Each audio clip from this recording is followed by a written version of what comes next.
Hello friends, welcome back to my YouTube channel. आज हम study करेंगे कोशिका के बारे में, यानी कि सेल। सेल को ही हिंदी में कोशिका कहते हैं। जो कोशिका है वो हमारी बॉडी की फंक्शनल एंड स्ट्रक्चरल यूनिट है। जैसे एक बिल्डिंग को बनाने के लिए ईंट की आवश्यकता होती है, सेम हमारी बॉडी भी सेल से मिलकर बनी है। तो जो हमारी बॉडी की स्मॉल यूनिट है वो सेल है। सेल मिलकर टिश्यू बनाती हैं, टिश्यू मिलकर ऑर्गन, ऑर्गन मिलकर organ system and organ system मिलकर हमारी पूरी बॉडी बनाती है। तो हम कह सकते हैं कि हमारी बॉडी में सेल और बिल्डिंग में ईंट दोनों सेम ही वर्क करती हैं, यानी कि दोनों का एक सेम रोल है। जैसे बॉडी का निर्माण सेल्स से मिलकर होता है, सेम बिल्डिंग का भी निर्माण ईंट से मिलकर बना होता है। तो आज हम देखेंगे कि कोशिका की सबसे पहले खोज किसने की थी, कैसे की थी और कब की थी। तो जो कोशिका की सबसे पहले खोज रॉबर्ट हुक एक साइंटिस्ट थे। रॉबर्ट हुक, उन्होंने 1665 ईस्वी में एक डेड सेल उन्होंने जो खोज की थी वो डेड सेल थी और जिसका नाम उन्होंने कार्क रखा था।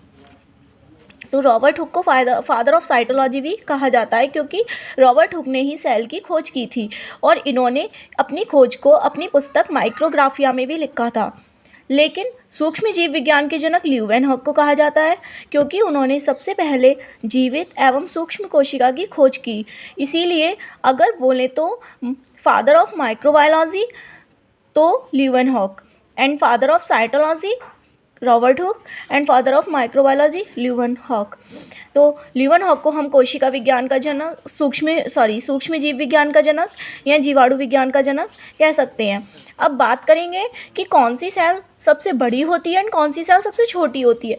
तो अगर हम बात करें तो वर्ल्ड की जो सबसे बड़ी कोशिका है, यानी कि वर्ल्ड में जो सबसे बड़ी सेल है वो है ऑस्ट्रिच एग, यानी कि शुतुरमुर्ग का अंडा। शुतुरमुर्ग का अंडा पूरे वर्ल्ड में सबसे बड़ी सेल है। और हम विश्व की सबसे छोटी कोशिका की बात करें तो वो है माइकोप्लाज्मा, यानी कि बैक्टीरिया की सेल। और अगर हम मानव शरीर में सबसे बड़ी कोशिका की बात करें तो मानव शरीर की सबसे बड़ी कोशिका होती है मादा अंडाणु, यानी कि ओवम। और मानव शरीर की, ये तो थी मानव शरीर की सबसे बड़ी कोशिका। अगर हम बात करें मानव शरीर की लंबी कोशिका, यानी कि लॉन्गेस्ट सेल, तो हम लॉन्गेस्ट सेल बोले तो न्यूरॉन्स। फिर मानव शरीर की अगर स्मॉलेस्ट सेल पूछे तो मानव शरीर की सबसे स्मॉलेस्ट यानी कि छोटी सेल होती है हमारी आरबीसी, ग्रेन्यूल सेल या ब्रेन।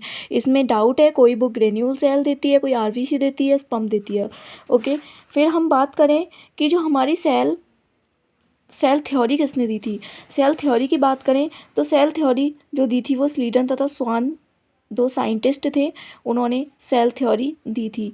स्लीडन जो थे वो बॉटनिकल साइंटिस्ट थे और स्वान जूलॉजिकल साइंटिस्ट थे। तो इन दोनों ने मिलकर कोशिका सिद्धांत दिया। इन्होंने कहा कि जो कोशिका होती है, यानी कि सेल होती है, वो हमारे जीवन की सूक्ष्मतम, यानी कि स्मॉलेस्ट एंड फंक्शनल यूनिट है। सबसे smallest and functional unit of our body is called cell. यही सिद्धांत स्लीडन और स्वान ने दिया था।